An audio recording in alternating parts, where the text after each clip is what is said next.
ஓம் சாந்தி. VK. Surajbhai அவர்களின் தாரணை வகுப்பு டிசம்பர் 24, 2024. நாம் அனைவரும் மிகுந்த அதிர்ஷ்டசாலிகள். சுயம் பகவானிடமிருந்து நமக்கு ஈஸ்வரிய புத்தி கிடைக்கப் பெற்றிருக்கிறது. இவ்வுலகில் அனைத்திலும் அதிகமான முக்கியத்துவம் பெற்றது மனிதரின் புத்தியே ஆகும்.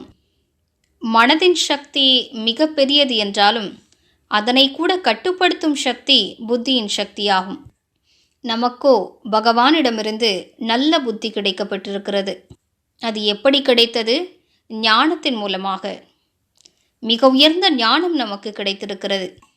ஞான ரத்தினங்கள் நமது புத்தியில் பதிய தொடங்கின. புத்தியில் தெய்வீக விவேகம் பதிவானது. இதன் மூலம் ஒரு சூக்ஷ்மமான சக்தி கிடைக்க தொடங்கியது. அதன் மூலம் நமது புத்தி சக்தி வாய்ந்ததாக ஆகிவிட்டது. மேலும் தெய்வீகமானதாகவும் ஆகிவிட்டது. என்னிடம் ஈஸ்வரிய புத்தி இருக்கிறது என்பதை ஏற்றுக்கொள்வோம். என்னிடம் தெய்வீகமான புத்தி இருக்கிறது. கலியுக மனிதர்களைப் போன்று எனது புத்தி கிடையாது. புத்தி பலவிதத்தில் இருக்கிறது. சிலரது புத்தியோ மிகுந்த தீவிரமானதாக கூர்மையானதாக இருக்கிறது. அவர்கள் எழுதுவது படிப்பது ஆகியவற்றில் மிகுந்த புத்திசாலியாக இருக்கிறார்கள். ஆனால் அவர் அனைத்தையும் புரிந்து கொள்ளக்கூடியவராக இருப்பார் என்பது உறுதியானதல்ல. அவரது புத்தி சூக்ஷ்மமாக இருக்கும் என்பதும் கேரண்டி கிடையாது. சிலரது புத்தி வெறும் வெளிப்புறமான விஷயங்களையே புரிந்து கொள்கிறது. சிலரது புத்தியோ புனிதமானதாக இருக்கிறது. சிலரது புத்தி பரிசுத்தமாக இருக்கிறது. சிலரது புத்தி மாசற்றதாக இருக்கிறது. ஆனால் இவை அனைத்தையும் விட உயர்ந்தது ஈஸ்வரிய புத்தியாகும், தெய்வீக புத்தியாகும். அப்படிப்பட்ட புத்தி நமக்கு இப்போது கிடைக்க பெற்றிருக்கிறது. நாம் நமது புத்தியை அந்த விதத்தில் பயன்படுத்துவோம். நமது விவேகம் நல்ல விவேகமாக மாறிவிட்டதா என்று பார்ப்போம். பிறரை பற்றி நம் மனதில் தவறான எண்ணங்கள், தவறான பார்வை, கோபத்தின் உணர்வு ஆகியவை இல்லைதானே? அவ்வாறு இருக்குமானால் அது ஈஸ்வரிய புத்தியின் அடையாளமல்ல. ஈஸ்வரிய புத்தி என்றாலே எந்த புத்தியில் ஞான ரத்தினங்கள் சதா நிரம்பியிருக்குமோ, யார் ஞானத்தை சிந்தனை செய்து கொண்டே இருப்பார்களோ, எந்த புத்தியில் ஞானத்தின் முழுமையான வெளிச்சம் இருக்குமோ, எங்கே அறியாமைக்கான இடமே இருக்காதோ, அப்படிப்பட்ட புத்தி மனதை சுலபமாக கட்டுப்படுத்தி விடுகிறது. அதுவே மனதிற்கு நல்லதொரு திசையை காட்ட முடியும்.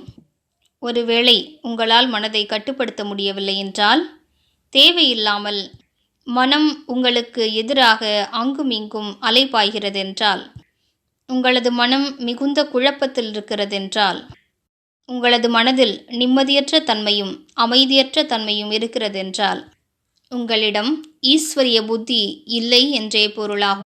இப்போது புத்தியை தெய்வீகமாக ஆக்குங்கள். ஈஸ்வரிய ஞானத்தால் நிரப்பிக் கொள்ளுங்கள்.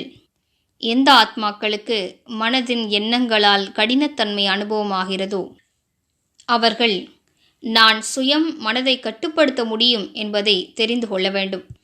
சுயம் பகவான் மூலம் கிடைத்திருக்கக்கூடிய ஞானம் நமது புத்தியில் இருக்கிறது. ஞானத்தில் மிகுந்த சக்தி இருக்கிறது. ஞானத்தின் மூலமாகத்தான் மனிதர் பலவற்றை செய்கிறார்கள்.